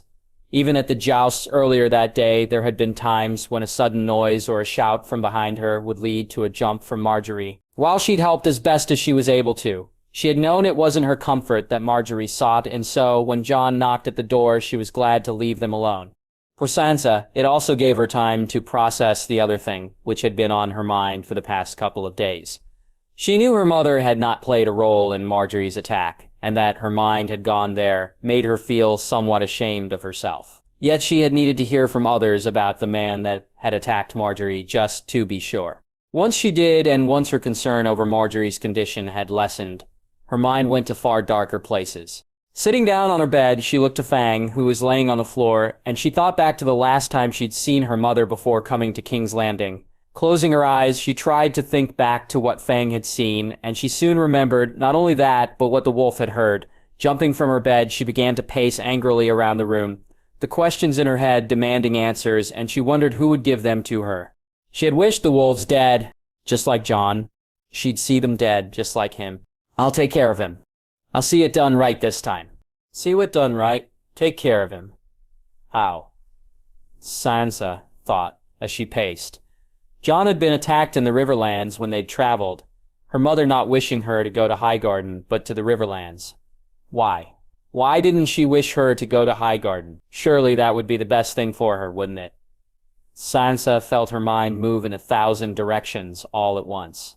Her mother disliked the Tyrells. Why? Her mother loved the South and had spoken to her fondly of it for years, the Tyrells included, until when she had arrived in Highgarden just before Jon was attacked, and before they thought he had fallen, yet she'd not been surprised that he had. Why wasn't she surprised? Everything revolved around Jon. He was taking Winterfell from Robb. He was a bad influence on her. He was trying to trick them. This was how her mother thought. This was why she wished her not to foster in Highgarden. Not because of what was best for her, but because Jon had been the one to arrange it. The Tyrells, Lynesse, seeing Lynesse and hearing her say Jon was friendly with them. Lorzies, seeing Lorzies. Was that when it started? I'll take care of him. I'll see it done right this time. She felt her stomach churn and ran to the privy, though there was nothing to empty and after kneeling for a few moments, she knew she'd not throw up. Instead, she began to cry and felt Fang come to her. The wolf rubbing up against her, and it was against her soft fur she began to sob. How long she sat there for, she didn't know, and as she wondered who she could speak to about this, the knock sounded at the door. "Who is it?" she asked, as he walked from the privy, shocked at the voice that came back at her. "Sansa, can we talk?" Jon said, and she opened the door and almost jumped into his arms. "Jon, how?" she asked, and as he wiped the tears from her face, he looked to his side, and she saw Ghost looking up at her. She looked to Fang, who was looking at her, and she smiled. The wolf, having felt her distress, had called out to the pack to come to her. Jon walked with her to the bed, and they sat down, her brother never letting go of her hand as he did so, and she tried to compose herself before she asked the question. She feared the answer to, "Jon, did my mother try to have you killed?" she asked softly. She looked as he closed his eyes and seemed to steady himself before he answered. It went on for so long she feared he was trying to figure what lie to tell her, what untruth she may accept. "I never wished you to know Sansa, not this. You must believe me," he said, and she once again felt herself being held by him as her tears came even more freely this time. They sat silently, and Sansa could feel his heart beating against her chest, his fingers stroking her hair as she finally stopped her crying. "I'm so sorry, Jon. I'm so sorry," she said, shaking her head. "Sansa, you've nothing to be sorry for. Why are you apologizing? She's my mother, Jon, and she tried to have you killed. She didn't, nor would she be able to. I'm unharmed, Sansa. She failed, and should she try again, then she'll fail again," he said, and she looked to him. "She, with Robb and I think she'll try again, Jon," she said shakily. "Sansa, look at me. She won't succeed. I've nothing to fear from your mother." "You believe me?" he asked, and she nodded. "I never want to see her again. Never, gods, Jon. What kind of a woman does that? Why would she? No, she's not my mother. Not now." "Sansa," he said, looking at her, his face creased as he looked on the verge of crying himself. "When the snows fall and the white winds blow, the lone wolf dies. But the pack survives." She tried to hurt a member of the pack. "Jon, that means she is not pack. She never was," Sansa said, and she felt her brother's lips as they kissed her cheek. "I love you, little sister," Jon said. "I love you too, brother." When he got up to leave, it must have been an hour or so later, and she felt herself begin to drift off. Jon nodding to her to take to her bed, and she too tired to argue with him. As he walked out of the door, she looked to see Ghost and Fang, the two wolves lying side by side, and she knew then she was right. Her mother wasn't pack, and from now on, Sansa would treat her as such. She woke the next morning and broke her fast with Margaery, her friend asking her if she was well, and Sansa realizing that Jon had gone to her room before he'd left the manse the night before. Something Margaery confirmed as they rode to the day's joust, as not only had Jon slept in her room with her, but he'd been there when he had suddenly left to come to Sansa's. After telling her she was well, they arrived and took their seats, Margaery seeming to be in a far happier mood today. Soon the Lannisters arrived, and then the Manderleys, making Sansa think of Robb. Her brother would need to be told what she had found out, she felt, but perhaps it could wait a day or so before she told him. When she saw her mother and uncle arrive, she turned away from the wave and smile she gave her, having no interest in returning either. "How many jousts are there today?" she asked Margaery, who turned to Willis for the answer. "I believe to reach the final will require 4, so 5 and 10. Willis said, and Sansa made herself comfortable for the rides to come. Jon, Loras, Lord Jaime, and Ser Barristan all won their first rides, and when the draw came out for the next set, she found herself glad that none of them had been drawn against each other. Jon instead to face Lord Rensley, and Loras to face her granduncle, while Ser Barristan was against Lord James Royce and Lord Jaime to face Sir Richard Horp. She felt the eagerness of the crowd when the tilts were announced. Jon against Rensley, garnering more excitement than any of the others. "Loras Highgarden!" Margaery cheered, as did most of the crowd, and she couldn't help but cheer him herself, even if he was going against her granduncle. While Jon against Renensli may be the match the crowd was waiting for, Loras had made himself a firm favorite with them. His armor was incredible and put even Lord Jaime's to shame, and him handing out roses had only endeared him even more. The first to Marjorie and the second to her, followed by the third to Joy, meaning that now as Sansa looked around the crowd, she could see almost every girl looking to see who he'd hand one to next, providing he won the match that was, and as they raced towards each other, Sansa felt herself hoping that he would. The first tilt led to nothing. No hits, which dimmed the crowd's enthusiasm somewhat. The second almost unhorsed her granduncle, and the crowd was back again, cheering enthusiastically as the third one began. Sansa watched as the two horses raced towards each other, and she cheered loudly when her granduncle hit the ground. Relieved as she was when he got up, though she found herself keener to know who was getting the next rose. "Who?" she whispered to Marjorie, who shook her head as Loras took the rose from his saddle and rode towards the crowd. Sansa smiled when she looked to Princess Marcella, the little girl holding the rose to her nose as Loras rode away, and Ser Barristan and Lord Jan rode out. King's Landing 2097 AC. Ser Barristan. Hearing from Jon about Randyll Tarly had made his day. The Lord was a fine warrior and a more than capable military commander, and that he was on their side was a great boon. Now though he had his own campaign to worry about, and having broken 3 lances against Lord Jan, he began to think of what it would be like to face the Bronze Lord across a battlefield once more. Barristan knew he'd be a great asset to their cause, and also an impossible one to bring to bear. Instead, just like in the rebellion, the Honorable Lord would be on the wrong side, and he felt regretful that it would be the case once more. Allies and friends were rare enough in this fickle world, and soon he'd be facing off against some that were once the former, and a few he considered the latter. As he broke his 4th lance, he tried to think of the positives more than the negatives. He'd be fighting for a good king and alongside his true brothers once more, and were it to be his final fight, then at least when they laid him to rest, it would be for doing something true and good. As he took his lance and rode down the field, he let that be the thought in his head and allowed it to fuel his hit. Smiling when the Lord of Roanstone fell. "The day is yours, Ser Barristan," Jon said as he rose to his feet, Barristan riding close by to make sure he was unhurt. "It seems so, Lord Yat," he said, riding back to make ready to watch his brothers ride. He found Jon and Loras standing there, their horses just behind them, and Jon speaking to Prince Tommen and making the boy laugh.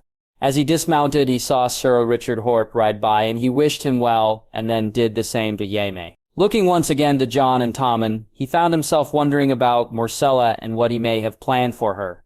Getting Tommen away from King's Landing seemed something they may manage. Getting the princess away was something he knew nothing about. "So, Sir Jon, who'll win?" he asked, and saw Tommen look to his knight just as eagerly as he was, though he knew both the answer and what Jon would say. "Lord Yamiel will take it, Ser Barristan, which means I had better take my own. Otherwise, Loras will never allow me to live down, not making this final 4. Jon said, and Barristan found himself hoping that would be the case, feeling his excitement at the idea. The first 2 tilts were shared, and surprisingly, Sir Richard took the next 2, Yakshame's blows landing ineffectively. The next one, however, did not, and even Barristan cringed at the sound of the impact as Sir Richard fell. The crowd hushed when Jaime dismounted to check on the knight, and it took a few moments for him to rise to his feet. Winded, but not hurt, thankfully. "That looked to be much worse," Jon said, and he nodded. "Aye, that it did," he replied. "Sir Jon, care for a wager, or is it only my brother you do those with?" A voice called, and Barristan turned to see Lord Rensley riding towards them with his young squire walking behind. "Name your terms, my lord," Jon said with a smirk. "How about 500 gold dragons?" Rensley said, staring at Jon as he did so. "What say you, my prince? Should we take Lord Renly's wager? I leave it to you to decide." Jon said, and Barristan couldn't miss the wide-eyed look the prince got as he turned to Lord Renly. "We accept, uncle," Tommen said, and Jon patted his back. "Then I wish you both good fortune, Sir Jon, nephew." He watched as Jon climbed up on Winter, and as Tommen led the horse out onto the field, Barristan feeling a sense of anticipation as they both took their lances. "What did I miss?" Canny said as he walked to them with Lady Brienne by his side. "Lord Rixon's wagered 500 gold dragons on beating Jon." Cregan said, and Barristan heard Jaime laugh as he looked to the field. "What is it with stags and wagers?" Jaime said, still laughing as the horses began their run. The third tilt was where he won it, though it took to the fourth for it to happen. But it was the blow that Jon caught him in the shoulder, which did for Renly more than the hit, which unhorsed him. Jon, catching him flush and hard, and Barristan reckoned he'd not move the arm for a day or two once the bruising began to show. The fourth tilt was pried from Renly, and could have ended far worse had Jon not pulled his lance, the blow just taking his seat and not doing far more damage. "Well, I made it," Jon said when he rode back and climbed off his horse. Jaime himself, Jon, and Loras all looking to each other, and Barristan finding himself smiling as at the company he now kept. "Come, let's see which of us faces whom next," he said. And they walked to the draw, this one being done in front of a crowd, unlike the others. "Lord Jaime Lannister to face," he heard the crowd hush, and saw both Jon and Loras look on eagerly. "Loras Tyrell, Sir Barristan Selmy to face Sir Jon Snow," the herald said, and he was happy to see no disappointment on Jon's face. "I had hoped to face Loras, at least then I'd have had a chance to make the final." Jon chipped in, and he and Jaime rolled their eyes when the two boys began to push each other, laughing as they did so. "I wish you good fortune, Sir Barristan. I expect you to give your all," Jon said, leaving him in no doubt he meant every word. "As I do you, Sir Jon, Lord Jaime, Loras, I wish you both the best," he said, and Jon bid them both his best wishes too. King's Landing, 2097 AC. Jaxliarch's Targaryen. Even with the events of the last few days, he found it easy to concentrate on what was ahead of him, a ride against the bold once more. As he looked to see Jaime and Loras ride out, he nodded to them both and noticed something strange. Brienne was carrying Jaime's sword for some reason, putting it out of his head. For now, he looked to the crowd. Daisy held Joanna, and the little girl waved enthusiastically at her father, while Daisy rolled her eyes at something Jaime did that he missed.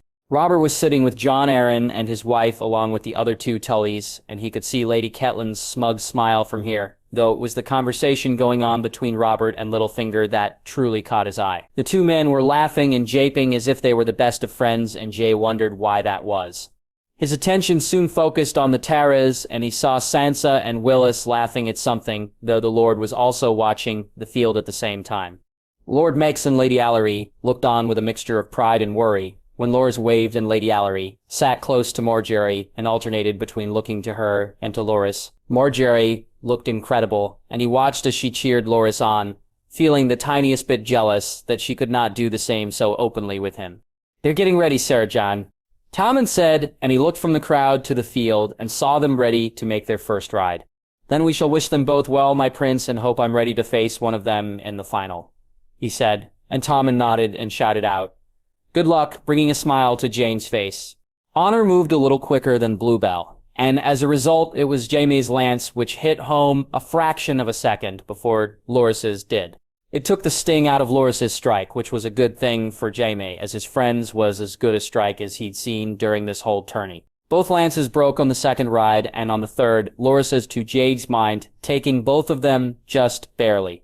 The fourth ride, Loras caught Jaime on the shoulder, and Jay winced when he saw how stiffly Jaime moved after it. He'd seen the bruise there from one of the earlier tilts, and could only imagine how much bigger it would be now. It fired Jaime up somewhat, and whether he'd been holding back or whether he felt he didn't have another tilt in him just now, he rode faster on the next tilt, unseating Loras and then stopping on her to look as Loras got back to his feet. As the crowd cheered his win, though, Jay saw him look to Brienne before he nodded and then dismounted.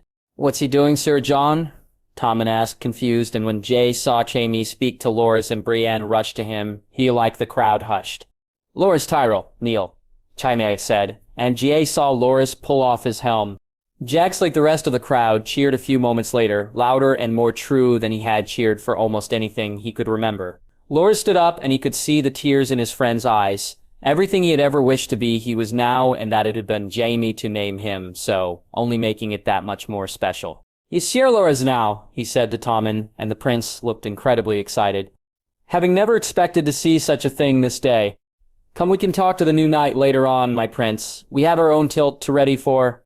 As he and the bold rode out, Jaime and Loras passed them by, and Jay bowed, as did Barristan, to the newly named knight.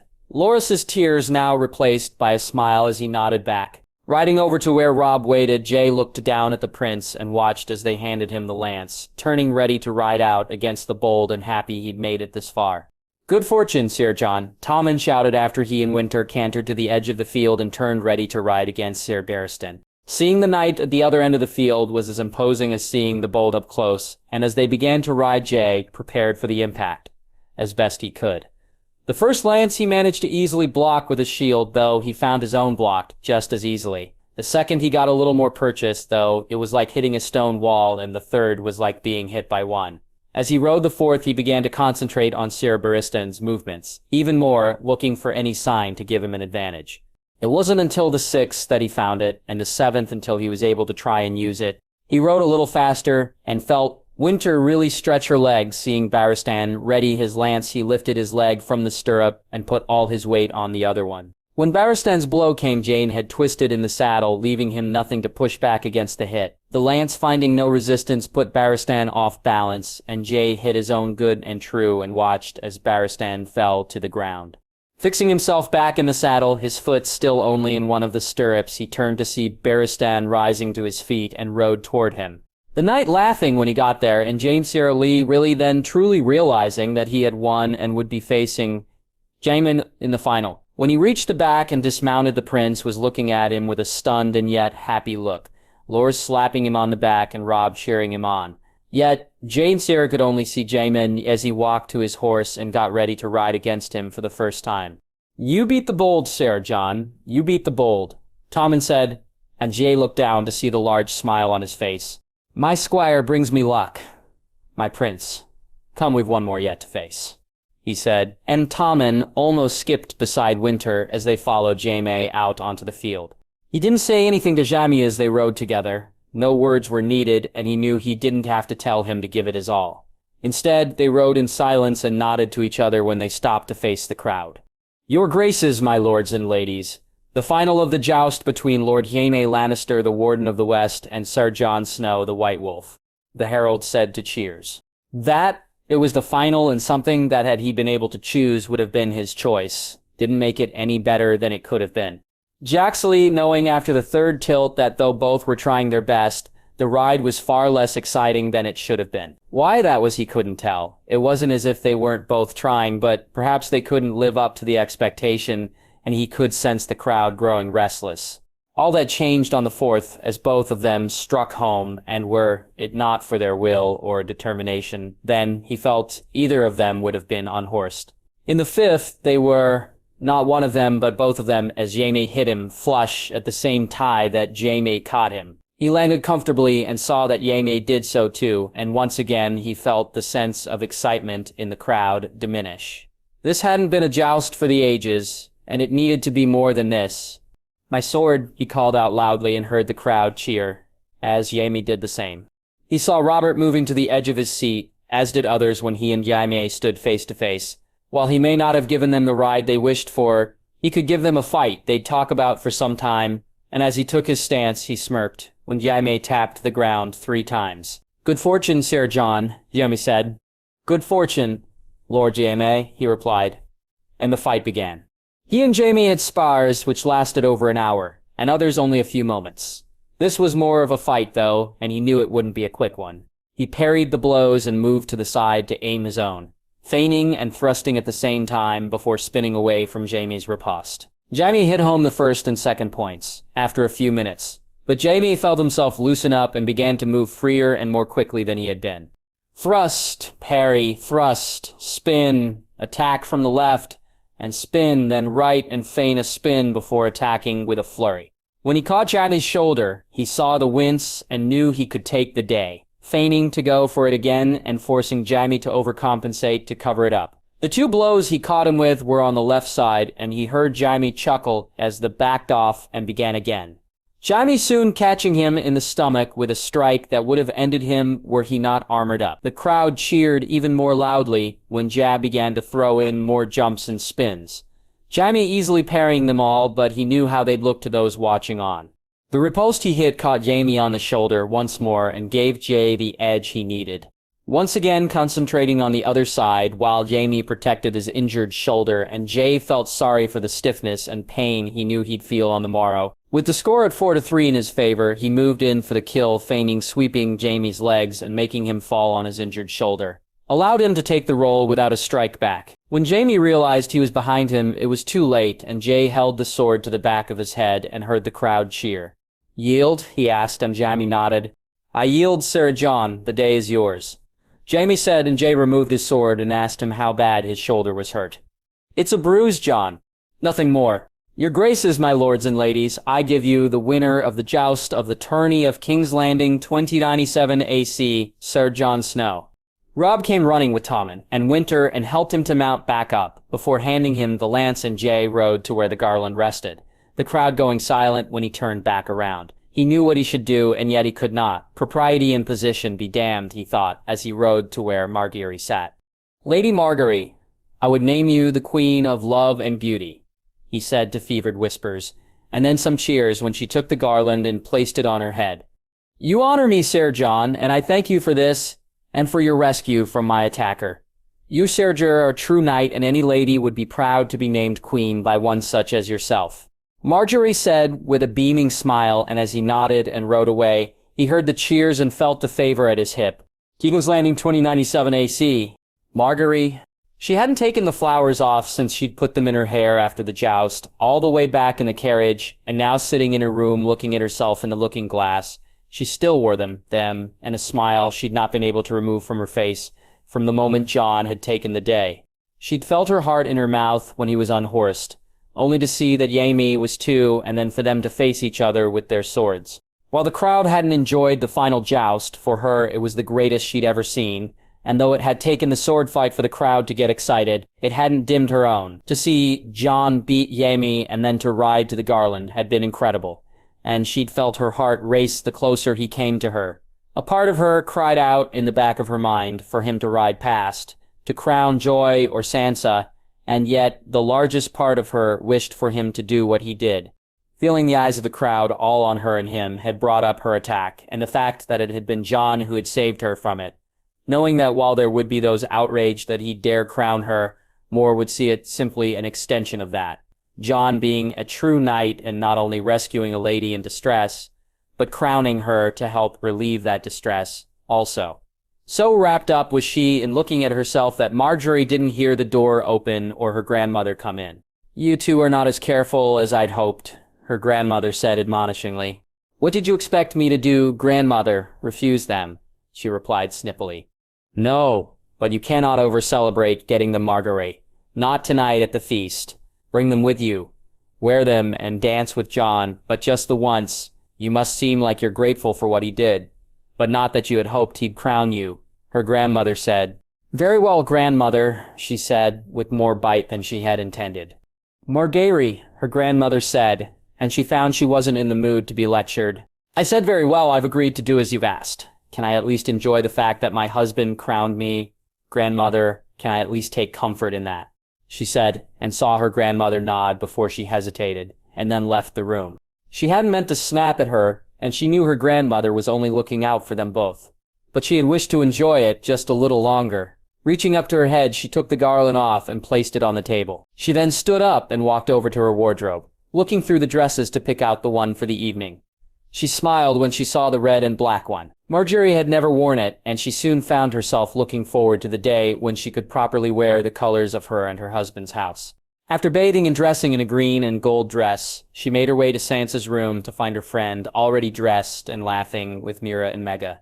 Eleanor soon joining them. Sansa looked at the garland in her hand and reached out to take it from her. Placing it carefully in her hair, she smiled at her as they turned to walk to the carriages. Seeing Loras as they arrived at the Red Keep, Margaery was at first happy, as it would be the first time she'd really had a chance to speak to her brother since he was knighted. That he'd waited outside for them did, though, worry her for a moment. But he seemed relaxed, and when he came over to them, he told them that he'd been asked to meet them. "Lord Jaime said I should arrive with my family, but we worried that we'd miss you."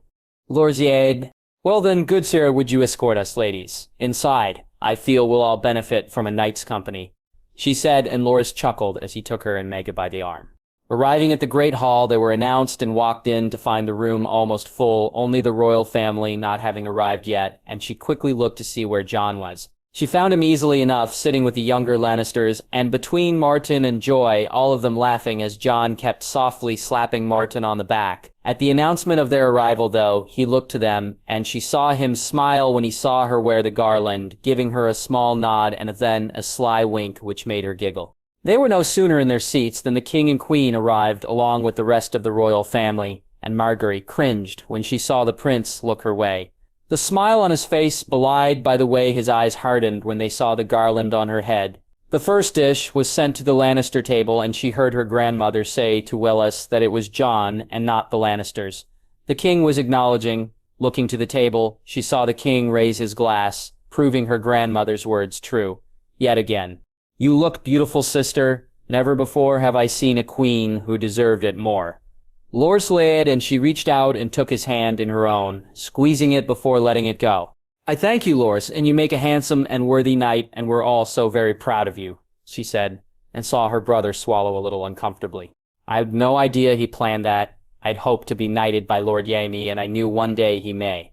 But I had no idea it was to be today." "You deserved it, brother," she said, a little too loudly.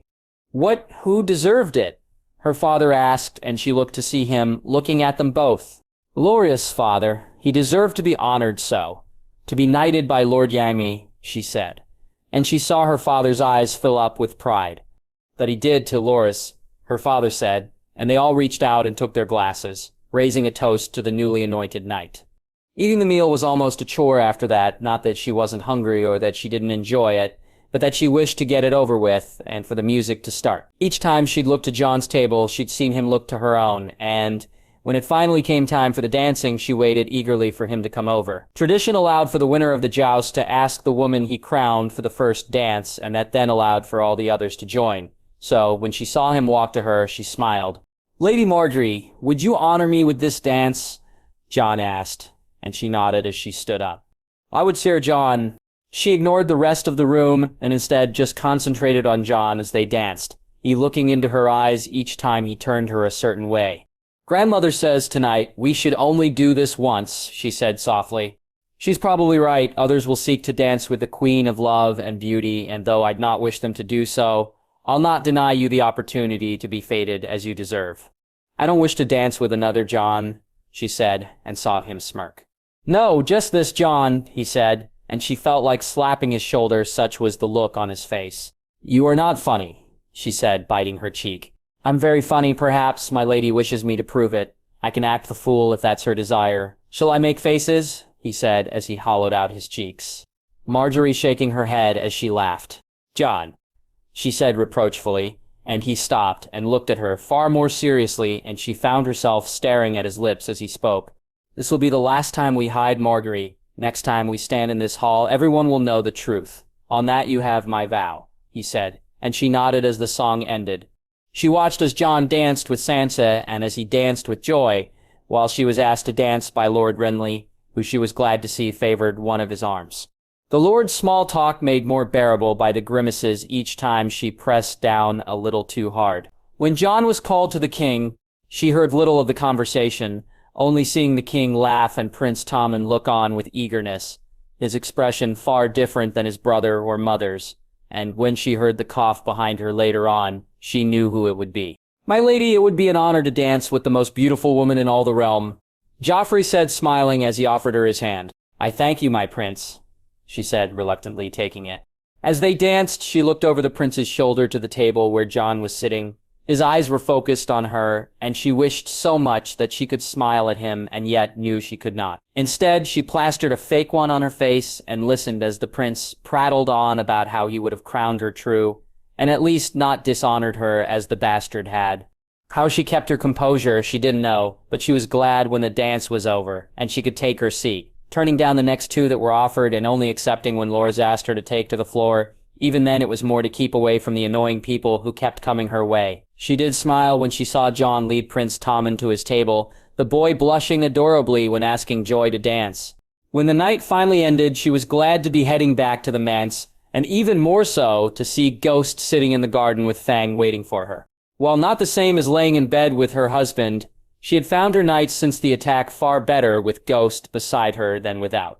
King's Landing 297 AC.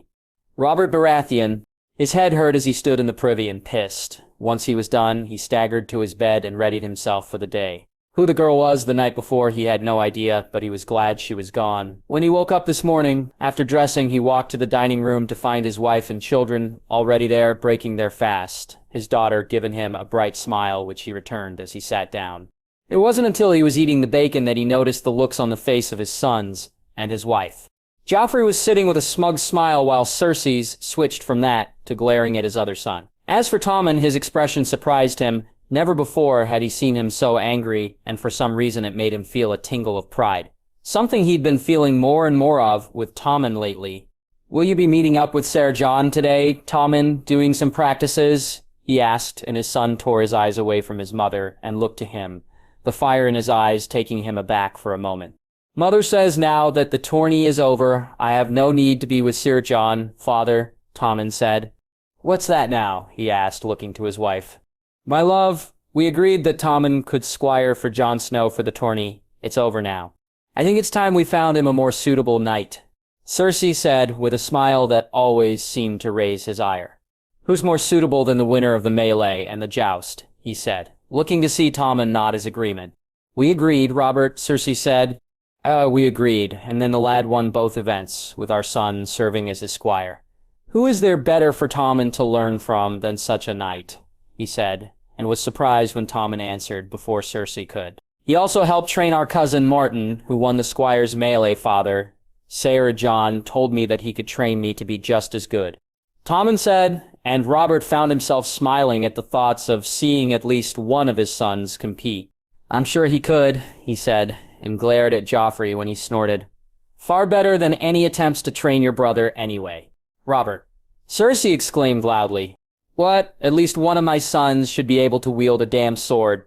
Far better he learns it from someone who beat the damn Kingslayer," he said, laughing, as he did so. "You would see our son shamed so.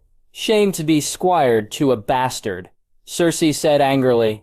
"Ned's lad, not any ordinary bastard. Ned's lad, a damn fine knight. Did you not hear the cheers, woman? Were you not at the feast last night when lords were complimenting me on my son being a part of Ser Jon's victory? He's a bastard, Robert. Piss on that. He's a fucking knight, and the best one I've seen in many a year. God's his father beat Sir Arthur Dayne, and Ned wasn't half the swordsman that his boy is. I can go speak with him, father," Tommen asked excitedly. "Aye, he's to come here today, to collect his prize and wagers, so go spend the day with him, and let me think on this," he said, and the hug he got from his son was worth the look of contempt he got from his wife. If he thought after breaking his fast his day would go any smoother than he was soon shown, it would not. Soon finding himself visited by Jon Arryn and Littlefinger, though he took a certain sense of comfort from the fact that he'd tucked Littlefinger up good and proper the day before. The fool making a series of wagers against Ned's boy, leading to the last one when it was as he faced the Kingslayer with a sword. "Another wager, your grace," Littlefinger said, and Robert laughed. "I've taken all your coin, Lord Baelish. You already owe me more than 3,000 gold dragons. Are you sure you can afford more?" he said, drinking his wine and watching as Tommen and Ned's other lad carried the sword to Jon Snow. "How about double or nothing, your grace? I win, I'm clear, and you win. You keep what I've lost, and I'll add this," Littlefinger said, holding up the dagger. "Aye, I'll take that wager," Robert said, eyeing up the Valyrian steel of the blade. Feeling his hand go to his hip where it now rested, he found himself smirking. When Littlefinger saw it, though the smile soon fell from his face with Jon's words and his tone. "You can't do this, Robert. I forbid it," Jon Arryn said, and Robert felt his anger rise. "Forbid, forbid. You forget who wears the crown here. Jon, and what exactly is it you forbid me from doing?" he said, and was happy to see Jon look abashed. "Making Tommen squire to Ser Jon. You can't, Robert, the way it looks. Why, if Tommen was to earn his spurs from such a knight," Jon Arryn said, shaking his head angrily. "Such a knight, the best damn warrior since Sir Arthur. They say, hell, even were I to have faced the lad with my hammer, I'd struggle. Such a knight indeed. Did you not hear the crowd, Jon? Hear them cheer, 4 and 10, and he beat the fucking bold himself, not to mention beating the Kingslayer with a damn sword in his hands," he said loudly. "I believe Lord Jon refers to his birth." "My lord, not his knighthood," Littlefinger said with a smile that he liked not. "My best friend's son, Littlefinger. And don't you fucking forget it. Knighted by my own damn hands. Were that not enough?" There's also the fact I've not seen my boy so excited by something other than a damn cat in years," he said, smiling once again at the image of Tommen with a sword in his hand. "Robert, you must reconsider," Jon Arryn said. "Must I? Not only is he damn worthy, but where is he base?" "Jon Baelish. Where?" "Casterly Rock, your grace," Littlefinger said. "Aye, with Tommen's family, Jon. Hell, I'd have fucking probably fostered him there anyway, so no, I'll not reconsider." After they left, he poured himself some wine and then thought better of it, instead finding himself walking through the halls with Sirachuris at his back. When he reached the windows overlooking the sparring yard, he looked down, hoping for a glimpse of his boy, and found him standing there with a wooden sword. Leaning closer, he looked down as Sir Jon showed him some moves, and Tommen began to match them, the smile on his face growing ever larger as he watched. Damn, then, all if they thought him wrong. On this he was in the right of it.